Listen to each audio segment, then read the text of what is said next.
ესე იგი, ჩვენ კანონი გვასწავლის, რომ ერთი ზოლი იქეთ, მეორე ზოლი იქით, მესამე ზოლი უყურე, იქიდან აქეთ მოდის ერთი ზოლი, მეორე ზოლი, მესამე ზოლი. აი ბატონო, 1, 2, 3.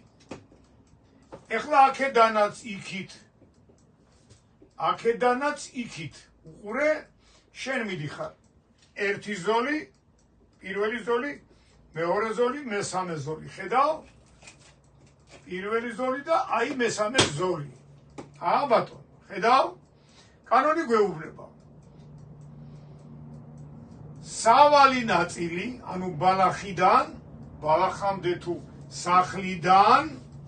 სახლამდე უკვე ვიცით, მონაკვეთი, სადაც 2 და მეტი სამოძრაო ზოლიაო, აქ 3 ზოლია, იქაც 3 ზოლია. აუცილებლად მოინიშნება ორმაგი უწყვეტი ღერძოლა ხაზი. საიდუმლო რაში მდგომარეობს? თუ ეს შენ მხარეს მძღოლის მხრიდან, ეს მარცხენა მხარე, უყურე, წყვეტილი გაქვს შენ. ხედავ? წყვეტილი გაქვს, ხედავ? წყდება ესა. ორმაგი უწყვეტი იყო, მაგრამ ამ მონაკვეთში წყდება.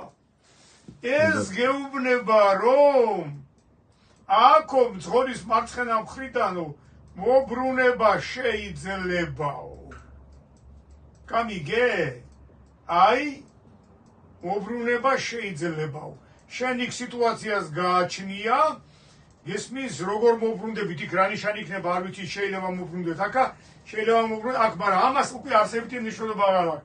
ჩვენ გვაინტერესებს ორმაგი უწყვეტი ღერძოლა ხაზი, თუ მძღოლის მხრიდან მარცხენა მხარეს წყდება, რომელიღაც მონაკვეთზე და ერთი არის წყვეტილი, ესე იგი, ის წყვეტილი ხაზი უფლებას გთავს, შენ ჩემო კარგო კაცო, შეგიძლია ამ მონაკვეთში გადაკვეთო და მობრუნდე წავიდე უკანო. ხედავ?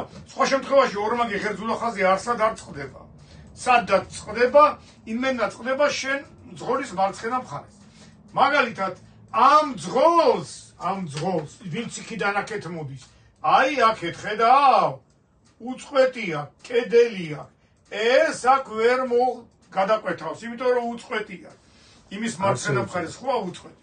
შევატრიალოთ, თუ შენ გექნება აქ უწყვეტი და ამას ექნება წყვეტილი, გამიგე? მაშინ ამასაც შეიძლება რომ თავის მარცხენა მხარეს მობრუნდეს, წავიდეს უკან. იმიტომ რომ მის მარცხენა მხარეს წყვეტილი.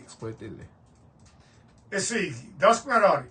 ორმაგი უწყვეტი ღერძოლა ხაზი, სადაც წყდება მარცხენა მხარეს მძღოლიდან, იმ შემთხვევაში ჩვენ შეგვიძლია რომ გადავკვეთოთ და მოუბრუნდეთ უკან წასასვლელი გზა გვაქვს. იბადა. გავიგე? კარგია? კი. всё. აი